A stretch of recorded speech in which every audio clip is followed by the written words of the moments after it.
जैसा आपको गिवन है कैश बुक का ओवरड्राफ्ट बैलेंस गिवन है, तो इसको देखते हैं हम कैसे सॉल्व कर।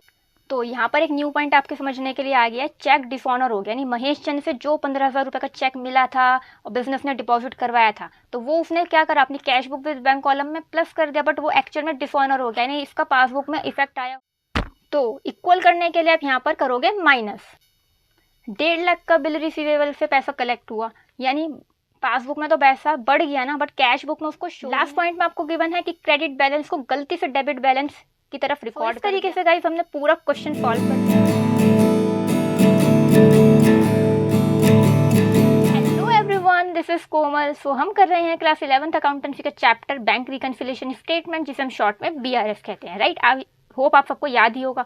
सो ये इस चैप्टर की वीडियो नंबर 5 है। इससे पहले के वीडियोस में हमने बेसिक्स को समझा था, बैलेंसेस, फेवरेबल अनफेवरेबल बैलेंसेस क्या होते हैं, ओवरड्राफ्ट बैलेंस क्या होता है, कैश बुक का, पासबुक का, इन सब चीज़ों को समझा था, जो कि प्रैक्टिकल क्वेश्चन को सॉल्व करने के लिए बहुत ज़्यादा इंपॉर्टेंट है। And video number 3 and video number 4 में मैंने इस चैप्टर के प्रैक्टिकल क्वेश्चन आपके साथ डिस्कस करे थे टीएफ ग्रेवल बुक से। सो आई होप आपने आपसे पहले के वीडियोस देखे होंगे। डिस्क्रिप्शन बॉक्स को अभी चेकआउट कर लीजिए, प्लेलिस्ट का लिंक गिवन है, आप अब से पहले के वीडियोस भी देख सकते हो। इस वीडियो में मैं आज आपके साथ डिस्कस करने वाली हूँ एक और प्रैक्टिकल क्वेश्चन, जिसमें आपको बैलेंस गिवन है कैश बुक का क्रेडिट बैलेंस, यानी overdraft balance of cash book. जब आपको गिवन होगा तो आप अपना क्वेश्चन कैसे स्टार्ट करोगे, कैसे सॉल्व करोगे, बेसिकली ये इस क्वेश्चन में हम समझेंगे। सो एक एक पॉइंट आपका क्लियर होगा, पूरा क्वेश्चन आपको अच्छे से समझ में आएगा। बस शर्त यह है कि आप वीडियो में एंड तक बने रहें, पूरा क्वेश्चन अच्छे से समझें, ठीक है। एंड स्टिल अगर आपको कोई भी डाउट रहता है तो आप कमेंट सेक्शन में लिखिएगा, मैं उसका रिप्लाई जरूर करूंगी, ठीक है। सो बिना किसी देरी के स्टार्ट करते हैं। सो गाइस, सबसे पहले हम क्वेश्चन को रीड कर लेते हैं एक बार। सो गाइस देखो, यहाँ पे लिखा है on 31st of March 2019 cash book of a merchant show bank overdraft of rupees इतना। अब देखो, इस फर्स्ट लाइन को हमें ध्यान से पढ़ना है। यहाँ पे आपको क्या लिखा है, कैश बुक का ओवरड्राफ्ट, बैंक ओवरड्राफ्ट मतलब हम क्या कंसीडर करते हैं यहाँ पे, कैश बुक। कौन से वाली कंसीडर करते हैं हम अपने बीआरएस में, cash book with bank column, right. तो cash book show bank overdraft of rupees 1,72,985, ठीक है। तो अब इतनी चीज पहले समझो ये है क्या। तो इसलिए वीडियो नंबर 2 में मैंने आपके साथ ये डिस्कस करा था, क्योंकि ये प्रैक्टिकल क्वेश्चंस में यूज होता है ना, ये छोटे छोटे पॉइंट्स आते हैं, इसलिए सारे पार्ट्स आपको देखने कंपलसरी होते हैं कि आप देखो, सो दैट आपका बेसिक्स अच्छे से क्लियर हो पाए। सो देखो गाइस, हमने डिस्कस करा था कैश बुक और पासबुक, दोनों के ही दो बैलेंसेस होते हैं, डेबिट क्रेडिट, डेबिट क्रेडिट, ठीक है। तो मैं इसको शॉर्ट में रिवाइज करा देती हूँ, सो दैट ये प्रैक्टिकल क्वेश्चन करते टाइम आपको कोई भी दिक्कत ना आए।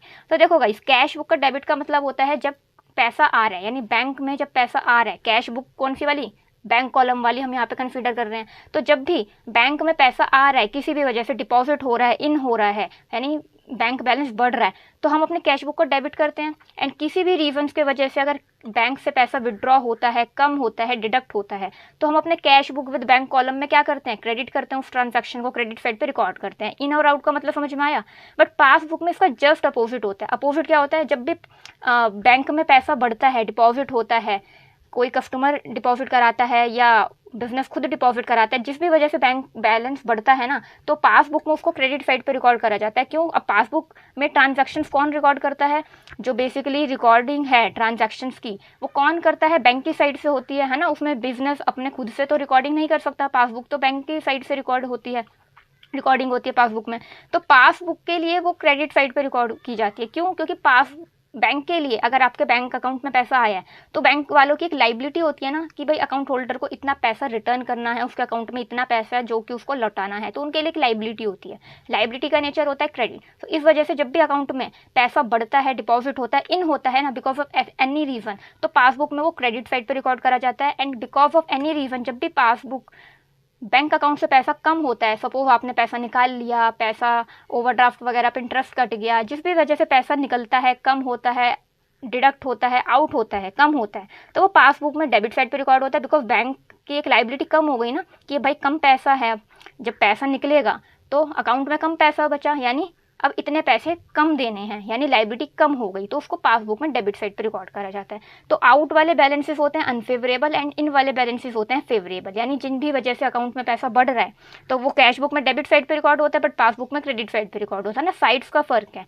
तो उसको फेवरेबल बैलेंसेस कहते हैं, यानी पॉजिटिव बैलेंस। लेकिन जिन भी वजह से अकाउंट से पैसा जा रहा है, कम हो रहा है, यानी कैश बुक का क्रेडिट और पासबुक का डेबिट, उसे अनफेवरेबल बैलेंसेस कहा जाता है, यानी ओवरड्राफ्ट बैलेंस भी आप कह सकते हो, ठीक है। तो इतनी चीज क्लियर हो। ये क्यों समझाया मैंने 2 से 2.5 मिनट लेके, क्योंकि यहाँ पर आपको क्वेश्चन में बैंक कैश बुक का बैंक ओवरड्राफ्ट गिवन है, ठीक है, इसलिए समझाया है। यानी कैश बुक का ओवरड्राफ्ट बैलेंस का मतलब क्या हुआ, नेगेटिव बैलेंस ओवरड्राफ्ट बैलेंस, यानी कैश बुक का क्रेडिट बैलेंस माइनस वाला, ठीक है। On comparing with bank statement following discrepancies were noted, जब कैश बुक को पासबुक के साथ यानी बैंक स्टेटमेंट के साथ मैच करा, कंपेयर करा था, तो कुछ डिफरेंसेस अराइज हुए। अब वो डिफरेंसेस आपको गिवन है, ठीक है। तो इतनी चीज़ क्लियर हुई, ये मत सोचना कि वीडियो 5 मिनट की होगी, क्वेश्चन का सॉल्यूशन स्टार्ट नहीं हुआ है। ये जो मैंने आपको स्टार्टिंग में समझाया कि बैलेंस क्या होता है, ओवरड्राफ्ट क्या है, ये समझना ज़रूरी था, वरना जब मैं क्वेश्चन में अगर डायरेक्टली लिख दूंगी प्लस में माइनस में लिखूंगी तो आपको कन्फ्यूजन होती कि यहाँ पर ये माइनस में क्यों लिखा, इसलिए समझाया है।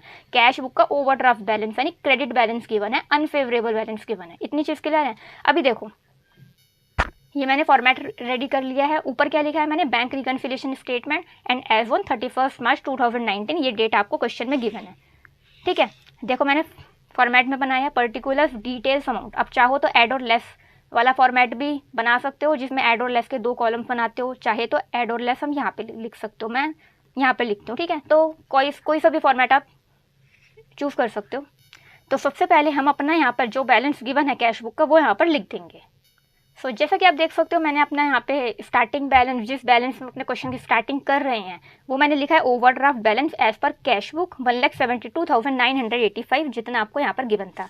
अब देखो, ये ओवरड्राफ्ट बैलेंस है कैश बुक का, यानी माइनस वाला बैलेंस है, नेगेटिव बैलेंस कह लो, अनफेवरेबल कह लो, क्रेडिट बैलेंस है बेसिकली, तो माइनस में होता है। तो माइनस के लिए हम क्या करते हैं, ब्रैकेट्स का यूज़ करते हैं। तो मैंने यहाँ पर इस फिगर को माइनस, क्योंकि माइनस की फिगर है ना, ये तो माइनस नहीं लगाते अकाउंट्स में, हम क्या यूज़ करते हैं, ब्रैकेट्स का यूज़ करते हैं, यानी ये नेगेटिव वैल्यू है, ठीक है। इतनी चीज़ क्लियर है। आप ट्रांजैक्शंस पढ़ते हो, यहाँ पर हम ऐड और लेस लिख देंगे।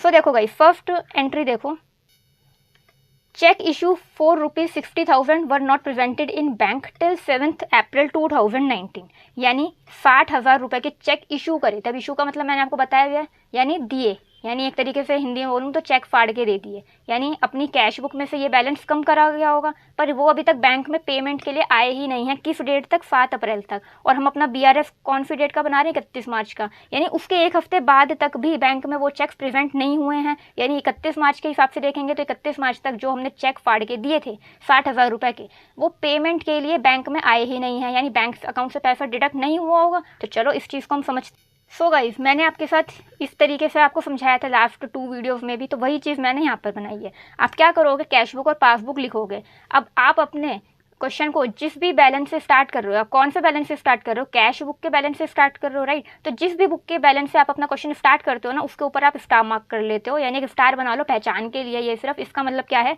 कि आप इसमें चेंजेस कर सकते हो दूसरी बुक के अकॉर्डिंग। एक्चुअल में चेंजेस नहीं कर रहे हो आप कैश बुक में, है ना तो आप पासबुक में चेंज कर सकते हो और ना ही आप यहाँ पर कैश बुक में चेंज कर रहे हो। आप तो एक अलग से स्टेटमेंट बना रहे हो ना, बैंक रिकन्सिलिएशन स्टेटमेंट, ठीक है। तो एक्चुअल में चेंजेस किसी भी बुक में नहीं हो रहे हैं, ये सिर्फ हमारे समझने के लिए होता है। आप एक BRS स्टेटमेंट अलग से बना रहे हो, है ना, जिसमें आप चेंजेस को रिकॉर्ड करोगे कि क्या मिस्टेक्स हुई होंगी, क्या प्लस माइनस। तो वो प्लस माइनस को समझने के लिए हम क्या करते हैं, जिस बुक के बैलेंस से स्टार्ट करते हैं क्वेश्चन को, उस पर स्टार मार्क बना लेते हैं, कोई भी पहचान बना लेते हैं, जिससे पता रहे कि आप इसमें चेंजेस कर सकते हो दूसरी बुक के अकॉर्डिंग, है ना। एक्चुअल में चेंजेस नहीं कर रहे हो, सिर्फ प्लस माइनस समझने के लिए होता है कि बेसिकली ट्रांजैक्शन प्लस में लिखेंगे या माइनस में, ठीक है।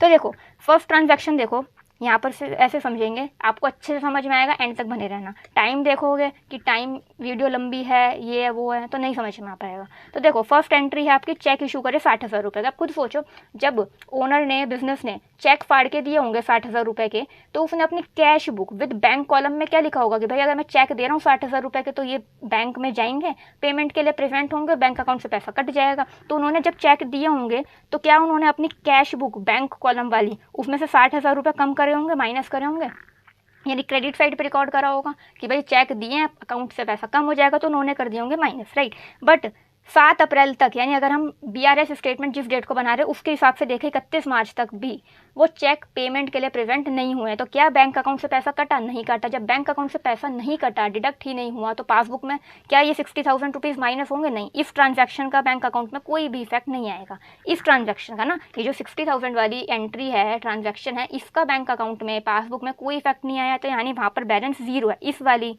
ट्रांजैक्शन के हिसाब से देखें तो। पहले का जितना बैलेंस होगा।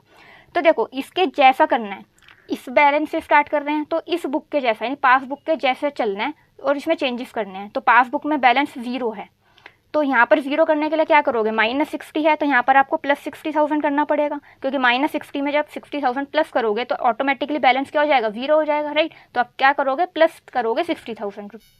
सो गाइज मैंने यहाँ पे प्लस में लिख दिया है cheque issue but not presented for payment in bank. तो ये लाइन आपको कहाँ से लिखनी होती है, जो आपको नरेशन, आपको ट्रांजैक्शन गिवन होती है ना, उसी में से लाइन देख के लिखनी होती है, उसी के जैसा ना, बिल्कुल एज इट इज कॉपी भी नहीं करनी होती, बट इतना कि पढ़ के समझ में आए, ठीक है। और अमाउंट को आप डिटेल वाले कॉलम में लिखोगे अगर आप ये वाला फॉर्मेट अपना रहे हो तो, ठीक है। तो मैंने प्लस वाले अमाउंट को, मतलब प्लस का अमाउंट है तो मैंने प्लस वाले सेक्शन में लिखा। अगर आप प्लस और माइनस के वर्टिकल कॉलम बना रहे हो तो उसमें लिखोगे, ठीक है। आई होप आपको फर्स्ट एंट्री अच्छे से क्लियर हुई होगी, अच्छे से क्लियर हुई है ना, इसलिए टाइम देके समझोगे तो अच्छे से समझ में आएगा। प्लीज़ वीडियो में एंड तक बने रहना। चलो समझते हैं सेकंड एंट्री को, सेकंड ट्रांजैक्शन को। यहाँ पे क्या लिखा है, cheque amounting ₹75,000 were deposited in bank but were not collected. यानी देखो क्या हुआ, 75,000 रुपये के जो चेक्स है ना वो बैंक में डिपॉजिट कराए, डिपॉजिट करवाए मतलब जमा कराए।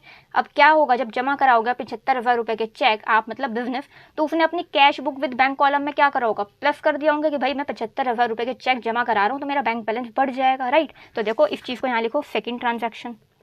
जब बैंक में 75,000 रुपये के चेक डिपॉजिट करवाए होंगे तो क्या एंट्री करी होगी, cash book with bank column में, कि भाई ये 7 है, ठीक है, कि मैं 75,000 रुपये के चेक जमा करा रहा हूँ तो मेरा अकाउंट बढ़ जाएगा, बैंक बैलेंस बढ़ जाएगा। तो जब बढ़ता है बैलेंस तो cash book with bank column में आप क्या करते हो, डेबिट साइड पर रिकॉर्ड करते हो, यानी प्लस करा होगा, है ना। बेसिकली यहाँ पे प्लस माइनस को समझे, प्लस करा होगा। बट यहाँ पर क्या लिखा है, but were not collected, but अभी तक वो कलेक्ट ही नहीं हुए हैं, यानी एक्चुअल में बैंक अकाउंट में पैसा कलेक्ट नहीं हुआ है, बढ़ा ही नहीं है, ये वो 75,000 रुपये अभी तक अकाउंट में नहीं आए हैं, ठीक है। तो क्या इस वाले ट्रांजैक्शन का, पर्टिकुलर इस ट्रांजैक्शन का अकाउंट में कोई फ़र्क पड़ा, तो बैंक अकाउंट में फ़र्क पड़ा, नहीं पड़ा। तो क्या ये पासबुक में रिकॉर्ड होगी, नहीं होगी। तो 75,000 रुपये जब बढ़े ही नहीं है तो वो 75,000 रुपये एक्चुअल में पासबुक में आए ही नहीं, तो इस ट्रांजैक्शन का कोई इफेक्ट नहीं आया, यानी जीरो है, एक्चुअल में जीरो नहीं है, इससे पहले जितना बैलेंस होगा होगा।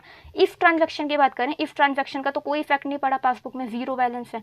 तो इसके जैसा करने के लिए यहाँ पे क्या करोगे, जब यहाँ प्लस 75 है यानी पासबुक नीचे है और कैश बुक बढ़ा दिया आपने 75,000 रुपये से, अब किसके जैसा करना है, पासबुक के जैसा करना है, तो नीचे करोगे ना, क्यों करना है, क्योंकि जिस बैलेंस से आप स्टार्ट करते हो ना, जिस बुक के बैलेंस से स्टार्ट करते हो उसमें चेंजेस कर सकते हो। तो पासबुक तो है नीचे, कैश बुक को बढ़ा दिया, अब कैश बुक से अपना क्वेश्चन आपने स्टार्ट करा है तो कैश बुक को ही नीचे लाओगे, यानी -75,000 करोगे, तभी तो ये जीरो आएगा। प्लस वाली चीज़ में आप माइनस करोगे तभी तो जीरो आएगा ना, तो माइनस में करेंगे इस ट्रांजैक्शन को, ठीक है। इतनी चीज़ समझ। As you can see here मैंने वो एंट्री लिख दी है, cheques deposited but were not collected ₹75,000 के, एंड माइनस के हैं तो माइनस के लिए ब्रैकेट्स का यूज़ करा है, लेस वाले कॉलम में मैंने लिखा है। इतनी चीज़ क्लियर है। चलो थर्ड एंट्री, मतलब थर्ड ट्रांजैक्शन को पढ़ते हैं, मेरे मुंह से बार बार एंट्री निकलना है, मतलब क्या है मेरा ट्रांजैक्शन से, ठीक है। तो देखो थर्ड ट्रांजैक्शन आपके गिवन है, a cheque of ₹15,000 received from Mahesh Chand, ठीक है। तो 15,000 रुपये का चेक मिला है एंड डिपॉजिटेड इन बैंक, और बैंक में डिपॉजिट करा दिया, वॉफ dishonour but the non payment advice was not received from the bank till April 1, ठीक है। अब इस चीज़ को समझो क्या है, डिसऑनर का मतलब क्या है, कि देखो महेश चंद कोई कस्टमर होगा या कोई भी पार्टी होगी बिजनेस की, उस महेश चंद से 15,000 रुपये का एक चेक मिला बिजनेस को, ठीक है, चेक मिला और वो बैंक में डिपॉजिट करा दिया, तो इसका क्या होगा इफेक्ट, पहले इतना समझो। थर्ड, कितने रुपए का चेक मिला, 15,000 रुपये का, तो जब मिला है किसी से और बैंक में डिपॉजिट करा दिया तो cash book with bank column में 15,000 रुपये बढ़ा दिए होंगे कि भाई 15,000 रुपये का चेक मिला, बैंक में डिपॉजिट करा दिया, बैंक बैलेंस बढ़ जाएगा तो 15,000 रुपये प्लस करे होंगे, ठीक है। बट वो डिसऑनर हो गया। डिसऑनर का मतलब हुआ कि वो चेक तो जमा करा दिया कि उससे पैसे आएंगे, बट एक्चुअल में उससे पैसे आए ही नहीं है, वो चेक डिसऑनर हो गया, मतलब उससे पैसे जो आने थे वो नहीं आए, है ना। उस चेक से जो पैसे आने थे वो नहीं आए हैं, वो अटक गए हैं, रुक गए हैं, नहीं आए हैं, वो डिसऑनर होता है कि चेक डिसऑनर हो गया, मतलब उससे जो पैसे आने थे वो नहीं आए। बट जो नॉन पेमेंट की एडवाइस है, यानी एक्चुअल में जो चेक है वो डिसऑनर हो गया, ये जो बात है, ये जो इन्फॉर्मेशन है, ये बैंक ने 1 अप्रैल तक दी ही नहीं। बैंक से ऐसी कोई इन्फॉर्मेशन ही रिसीव नहीं हुई कि आपने जो चेक जमा कराया था उससे पैसे नहीं आए हैं, वो डिसऑनर हो गया, ये जानकारी अभी तक मिली ही नहीं है, रिसीव नहीं हुई 1 अप्रैल तक। और हम बना रहे हैं बैंक रिकन्सिलेशन स्टेटमेंट 31 मार्च को, यानी 31 मार्च तक ये खबर ही नहीं है कि वो चेक डिसऑनर हो गया, उस चेक से पैसे नहीं मिले। बट हमने तो 15,000 बढ़ा दिए, बट एक्चुअल में तो उससे पैसे मिले ही नहीं हैं, तो पासबुक में उस ट्रांजैक्शन का इफेक्ट कोई आया नहीं आया। जब बैंक बैलेंस नहीं बढ़ा, पासबुक में भी उस ट्रांजैक्शन का इफेक्ट नहीं आया। हमने तो बढ़ा दिए 15,000 रुपये कैश बुक में कि भाई पैसा आया, चेक मिला, पैसा नहीं मतलब चेक मिला, डिपॉजिट कराया तो बढ़ गया कैश बुक का balance, cash book with bank column का, बट वो डिसऑनर हो गया और ये बात बैंक से अभी तक नहीं पता लगी है, तो पासबुक का बैलेंस नीचे है और कैश बुक बढ़ गई। तो दोनों को इक्वल करना है और चेंजेस आप कैश बुक में कर सकते हो, तो इसे ही तो नीचे करोगे, यानी माइनस करोगे। तो यहाँ पर आप करोगे -15,000, तभी तो ज़ीरो होगा। प्लस वाली चीज़ को माइनस करोगे तब ज़ीरो होगी, माइनस वाली चीज़ को प्लस करोगे तो ज़ीरो होगी। ठीक है, तो माइनस में लिखोगे। सो देखो मैंने यहाँ पे लिख दिया check deposited in bank but dishonour, तो डिसऑनर हो गया तो उसको माइनस में लिखोगे 15,000 रुपये। ठीक है, आई होप आपको अब तक समझ में आए होंगे ये तीनों ही ट्रांजैक्शंस कि हमने कैसे पढ़ के समझा और प्लस करने हैं या माइनस करने हैं, ये हमें कैसे पता लगा। आई होप इतनी चीज़ क्लियर हुई होगी। क्लियर हुई है तो प्लीज़ चैनल को सब्सक्राइब करके रखना और वीडियो को एंड तक देखना। ठीक है, now let's move to the fourth point. ₹1,50,000 being the proceeds of bill receivable collected appeared in passbook but not in the cash book। यानी ये क्या है, देखो एक बिल रिसीवेबल था। बिल रिसीवेबल क्या होता है, जिस एक ऐसा बिल जिससे पैसा आना है, रिसीव होना है, तो वो होता है BR यानी बिल रिसीवेबल।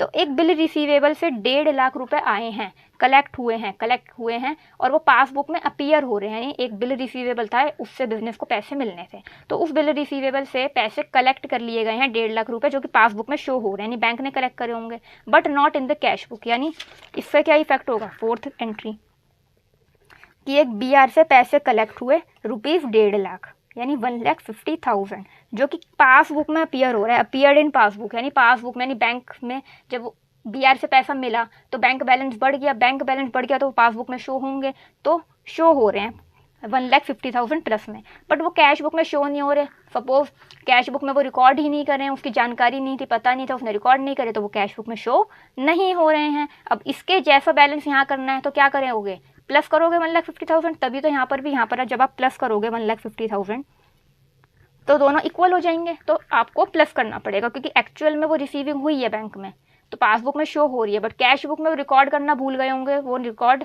नहीं हुई तो शो नहीं हो रही, इसलिए आप रिकॉर्ड करोगे यानी प्लस करोगे 150। देखो दोस्तों मैंने यहाँ पे लिख दिया proceeds collected of a bill receivable, मैंने यहाँ पे शॉर्ट में REC लिखा, आप चाहो आप पूरा लिख देना। ठीक है, तो बिल रिसीवेबल आप पूरा लिखना, मैंने यहाँ पे शॉर्ट में लिख दिया ₹1,50,000 ऐड करा है। इतनी चीज़ क्लियर है। Now let's move to the fifth point, bank charges of ₹1,500 and interest on overdraft ₹8,500 appeared in passbook. यानी बैंक ने चार्ज करे हैं 1,500 रुपये। चार्ज, बैंक के चार्ज क्या होता है, हमारे लिए खर्चा है, तो बैंक ने 1,500 रुपये, सॉरी 1,500 रुपये हैं, 1,500 रुपये और ओवरड्राफ्ट पर इंटरेस्ट लगा है। ओवरड्राफ्ट का मतलब क्या होता है, यहाँ पे ओवरड्राफ्ट बैलेंस था ना, यानी cash book with bank column का नेगेटिव बैलेंस है, यानी जितना बैलेंस होना चाहिए ना अकाउंट में उससे ज़्यादा पैसे निकाल लिए गए। सपोज बैंक अकाउंट में 10,000 रुपये, लेट एग्जाम्पल 10,000 रुपये हैं और 10,000 की जगह 10,500, 11,000, मतलब 10,000 से ज़्यादा जितना एक्चुअल में बैलेंस अकाउंट में है उससे ज़्यादा पैसे जब विड्रॉ कर लेते हैं, निकाल लेते हैं ना, तब ओवरड्राफ्ट होता है। ओवर यानी ज़्यादा निकाल लिया तो उसे ओवरड्राफ्ट कहते हैं, तो उस पर बैंक इंटरेस्ट चार्ज करता है। ठीक है, तो ये फैसिलिटी भी किसी किसी को मिलती है ओवरड्राफ्ट की, हर किसी को नहीं मिलती।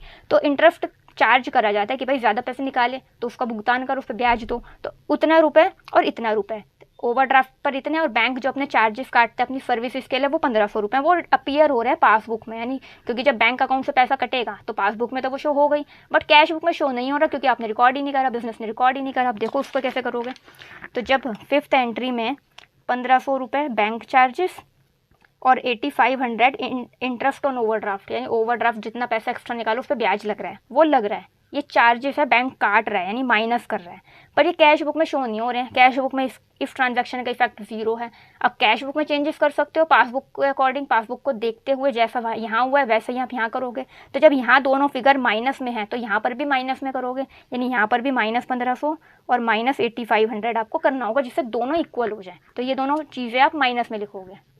देखो मैंने यहाँ पे लिख दिया, माइनस में लिखा है बैंक चार्जेस 1,500 रुपये और ओवरड्राफ्ट पर जो इंटरेस्ट लगा, इंटरेस्ट ऑन ओवरड्राफ्ट 8,500 माइनस में लिखा। चाहो तो एक साथ भी लिख सकते हो ऐड करके, चाहो तो अलग अलग भी लिख सकते हो, बट आप शो अलग अलग करना पहले, है ना, जिससे पता रहे कि हाँ दोनों चार्जेस अलग अलग हैं। नाउ लास्ट ट्रांजैक्शन देख लो फटाफट से। Overdraft balance as per cash book of ₹500 on 28 February 2019 was wrongly carry forward as debit balance. अब देखो ये बहुत इंपॉर्टेंट पॉइंट और एक न्यू पॉइंट है, जब से पहले के 2 क्वेश्चंस जो हमने डिस्कस करे थे ना उसमें नहीं था ये पॉइंट, इसमें है। तो देखो एंड तक रुकने का यही फ़ायदा होता है कि आपको हर चीज़ सीखने को मिलती है, कुछ नया सीखने को मिलता है, तो इसलिए मैं कहती हूँ एंड तक रुके रहो। तो देखो यहाँ पे न्यू चीज़ क्या है सीखने वाली, इसमें कहा हुआ है कि 28 फरवरी 2019 को जो हमारी कैश बुक है उसको ओवरड्राफ्ट बैलेंस है, वो तो हमने स्टार्टिंग में ही पढ़ लिया। तो कैश बुक का जो ओवरड्राफ्ट बैलेंस है ना 500 रुपये का, उसको गलती से डेबिट बैलेंस शो कर दिया। अब देखो कैश बुक का ओवरड्राफ्ट बैलेंस क्या होता है, ये मैंने अभी आपको समझाया था। कैश बुक का क्रेडिट बैलेंस यानी आउट, यानी जब भी cash book with bank column, यानी जब भी बैंक अकाउंट से पैसा जा रहा है, किसी भी वजह से कम हो रहा है, विड्रॉ हो रहा है, तो उसको हम क्रेडिट साइड पे रिकॉर्ड करते हैं। यानी ये क्या एक तरीके से ओवरड्राफ्ट बैलेंस है, अनफेवरेबल बैलेंस, यानी कैश बुक का क्रेडिट बैलेंस है, ठीक है, माइनस वाला।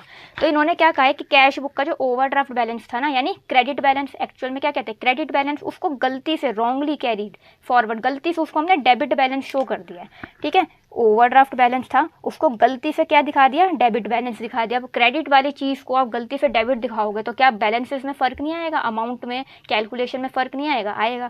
तो जो एरर था उसको नोट कर लिया गया BRS प्रिपेयर करते टाइम 31 तारीख को, यानी जब नोट कर लिया तो ठीक भी करा होगा, तो वो ठीक हमें करना है। तो कैसे करेंगे देखो, इसको मैं पीछे लिख देती हूँ।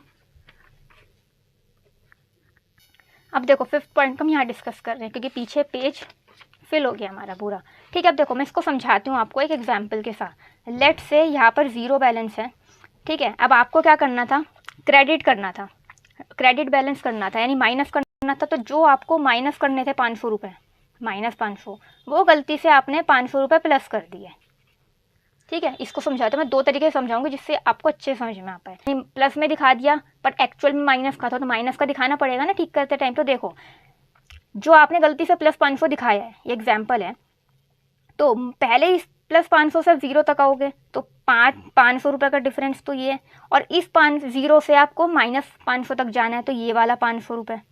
तो एक्चुअल में कितना हुआ, 1000।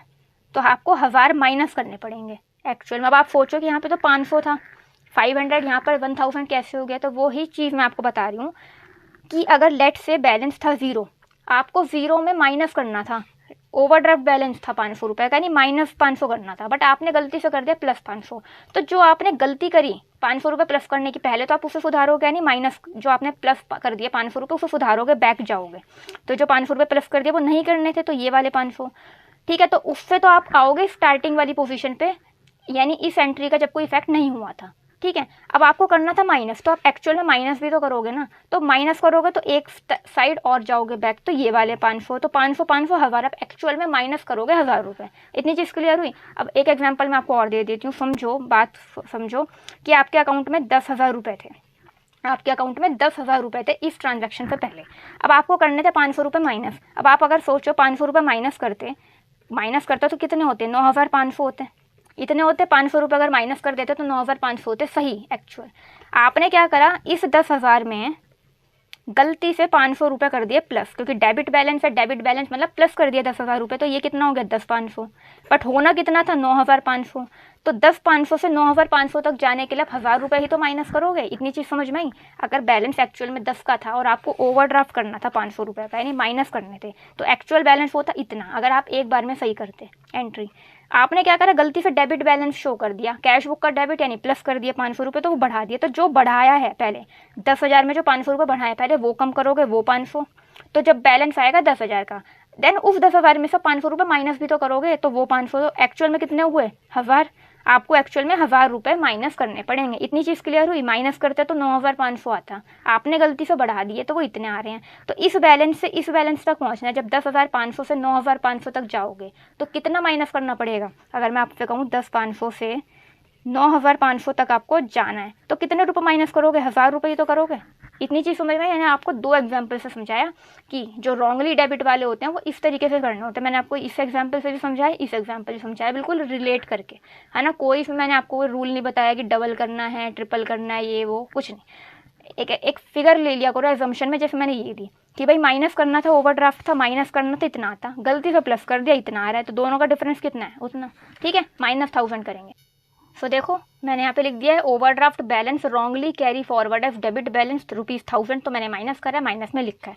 इतनी चीज़ क्लियर है। अब देखो इसी के साथ हमारी सारी एंट्रीज हो गई हैं, ट्रांजैक्शन हो गई। अब हमारा सिर्फ प्लस माइनस करके आंसर निकालना है। ये चीज़ समझ में आई। आई होप आपको ये पॉइंट समझ में आया होगा कि जो वो एरर था ना वो 31 तारीख को BRS बनाते टाइम नोट कर लिया, तो हमें सही करना पड़ेगा, हमने सही कर दिया। अब चलो फाइनली प्लस माइनस करते हैं। सो ये हमारी दो फिगर्स हैं प्लस वाली, इन दोनों को प्लस करोगे तो आपका आएगा 2,10,000 रुपये, राइट। तो पहले तो उसको बाहर लिखो, 2,10,000 रुपये, ये प्लस का है, ठीक है। ऊपर माइनस का क्यों है, क्योंकि आपका कैश बुक का ओवरड्राफ्ट बैलेंस गिवन था माइनस वाला, इसलिए माइनस का है। ये दोनों तो प्लस के हैं, प्लस करा 2,10,000 रुपये। अब देखो क्या होता है, माइनस प्लस क्या होता है, माइनस होता है, तो आप इन दोनों को माइनस करो तो आपका आएगा पॉजिटिव बैलेंस। क्यों, क्योंकि बड़ी फिगर ये है तो प्लस में है, तो आपका आंसर भी इन दोनों को प्लस माइनस करने के बाद प्लस में आएगा, जो कि आएगा 37,015, ठीक है।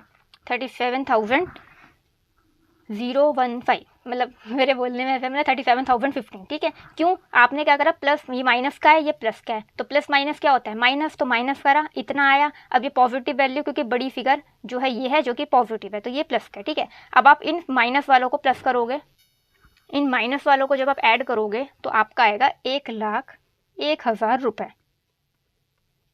ठीक है। माइनस वालों को ऐड करोगे, क्योंकि माइनस माइनस क्या होता है, प्लस होता है, तो ये माइनस की वैल्यूज हैं, तो सबको देखोगे ऐड करोगे तो आएगा इतना। पर एक्चुअल में ये भी फिगर क्या है, माइनस की है, तो इसके आगे भी ब्रैकेट्स का यूज़ करोगे, 1,01,000 माइनस का है, ठीक है। अभी देखो ये पॉजिटिव वैल्यू है, ये नेगेटिव वैल्यू है, प्लस माइनस अगेन क्या होता है, माइनस होता है। इन दोनों को आप माइनस करोगे तो आपका आंसर क्या आएगा, माइनस में ही आएगा। आपका आंसर आएगा 63,985, 63,985 प्लस माइनस माइनस, और बड़ी फिगर ये है, तो यानी ये वैल्यू क्या है, माइनस की है, 63,985 माइनस की है, तो इसके लिए भी आप ब्रैकेट्स का यूज़ करोगे, ठीक है।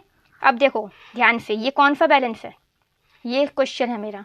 जब आपने अपना क्वेश्चन स्टार्ट करा है कैश बुक के ओवरड्राफ्ट से, तो आपका क्वेश्चन कहाँ पर एंड होगा, पासबुक के ओवरड्राफ्ट पे, यानी कैश बुक का ओवरड्राफ्ट यानी क्रेडिट बैलेंस है माइनस वाला। तो ये क्या है, पासबुक का ओवरड्राफ्ट, यानी पासबुक का ओवरड्राफ्ट क्या होता है, देखो मैं दोबारा दिखा देती हूँ। पासबुक में जब क्या है होता है, जब भी बैंक अकाउंट से पैसा कम हो रहा है, डिडक्ट हो रहा है, आउट हो रहा है या नेगेटिव में है, तो उसको डेबिट साइड पे रिकॉर्ड करा जाता है। तो पासबुक का डेबिट बैलेंस और कैश बुक का क्रेडिट बैलेंस अनफेवरेबल होते हैं, यानी ओवरड्राफ्ट कहते हैं जिसको, है ना। तो जब कैश बुक का ओवरड्राफ्ट, ये बैलेंस से अपना क्वेश्चन स्टार्ट कर रहे हो, तो पासबुक के ओवरड्राफ्ट यानी इस वाले बैलेंस तक पहुंचोगे, पासबुक का डेबिट बैलेंस, ठीक है। तो ये भी डेबिट है और एक्चुअल में माइनस में है। देखो जब कैश बुक का क्रेडिट या ओवरड्राफ्ट माइनस में होता है तो एक्चुअल में माइनस में था, तो अब देखो ये भी तो माइनस में। और मैंने आपको बता रखा है कि आप जिस भी बुक के जिस बैलेंस से अपना क्वेश्चन स्टार्ट करते हो ना, आपका क्वेश्चन एंड कहाँ होता है, दूसरी वाली बुक के दूसरे बैलेंस तक, ठीक है। और जो नेगेटिव वाले क्वेश्चन होते हैं यानी ओवरड्राफ्ट वाले बैलेंस, जब आप अपना बैलेंस यानी क्वेश्चन ओवरड्राफ्ट बैलेंस से स्टार्ट करते हो ना, तो उसमें आपको ध्यान रखना होता है इस रूल का कि बैलेंस कहीं चेंज तो नहीं हो रहा है एंड में। यानी ये रूल अप्लाई होता है कि जिस बुक के जिस बैलेंस से स्टार्ट कर रहे हो अपना क्वेश्चन, दूसरी बुक के दूसरे बैलेंस तक पहुंचोगे, ये बात ठीक है। लेकिन जब आप अपना क्वेश्चन ओवरड्राफ्ट वाले बैलेंस से स्टार्ट करते हो ना, तो थोड़ा ध्यान रखना होता है कि जो लास्ट में आपका आंसर निकल रहा है वो प्लस का है कि माइनस का, तो उसका थोड़ा ध्यान रखना होता है, ठीक है। तो ऐसा नहीं है कि कहीं सोचो कि कैश बुक के क्रेडिट से करा तो पासबुक का डेबिट ही आएगा एंड में, एक बार चेक कर लो कि माइनस में है कि नहीं है, ठीक है। तो थोड़ा ध्यान रखना होता है। और ये एक्चुअल में माइनस में, यानी पासबुक का कौन सा बैलेंस है, ओवरड्राफ्ट यानी डेबिट बैलेंस है। चलो लिख देते हैं, ठीक है। तो मैंने यहाँ पे लिख दिया है पासबुक का कौन सा बैलेंस है, ये ओवरड्राफ्ट बैलेंस है यानी डेबिट बैलेंस है, अनफेवरेबल बैलेंस है, ठीक है। कुछ भी लिख सकते हो ये, ठीक है। तो ये है आपका आंसर जो कि एकदम सही है। सो मैं आपको एक बार पूरा सॉल्यूशन दिखा देती हूँ, देखिए।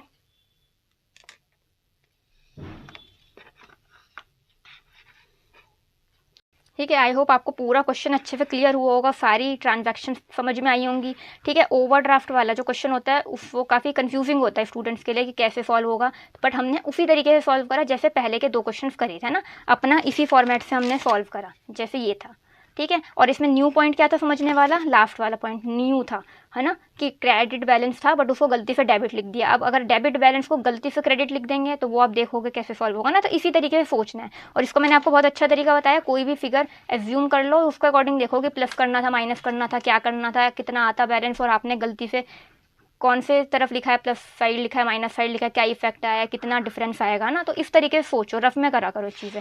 सो आई होप पूरा क्वेश्चन आपको अच्छे से क्लियर हुआ होगा। एंड येस, ओवरड्राफ्ट वाले क्वेश्चंस में आपको ये लास्ट वाले बैलेंस का ध्यान रखना है कि कौन सी बुक का कौन सा बैलेंस है, ठीक है। तो थोड़ा ध्यान रखना है नेगेटिव वाले में स्पेशली।